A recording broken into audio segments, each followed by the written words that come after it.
హైదరాబాద్ మహానగరంలోని మేడిపల్లిలో నెల నుంచి 2 ఏళ్ల వయసున్న పిల్లలను అమ్ముతున్నారన్న సమాచారంతో రాచకొండ పోలీసులు రైడ్ చేశారు. పిల్లలు లేని వారికి ఢిల్లీ, పూణేల నుంచి చిన్నారులను తెచ్చి విక్రయిస్తున్నారన్న పక్కా సమాచారంతో దాడులు చేశారు. ఆర్ఎంపీ శోభారాణి, సలీం, స్వప్న అనే 3 నిందితులను అరెస్టు చేశారు. వారిని అరెస్టు చేసిన సమయంలో 2 చిన్నారులను రక్షించారు. ఈ కేసుపై మరింత లోతుగా దర్యాప్తు చేసి మానవ అక్రమ రవాణా రాకెట్ వ్యవహారం గుట్టురట్టు చేశారు. దీని వెనుకున్న మాఫియాను బయటపెట్టేలా చర్యలు తీసుకుంటున్నట్లు చెప్పారు రాచకొండ సిపి తరుణ్ జోషి. పేద కుటుంబంలోని పిల్లలే టార్గెట్గా దందా సాగుతోంది.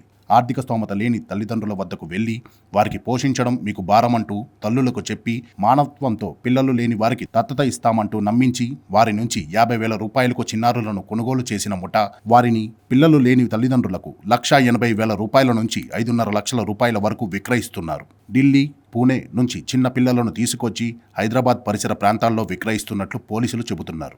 ఇదిలా ఉంటే కాపాడిన 16 మంది పిల్లలను వారి తల్లిదండ్రుల దగ్గరకు అప్పజెప్తుంటే కొనుగోలు చేసిన దంపతులు తీవ్ర ఆవేదన వ్యక్తం చేస్తున్నారు.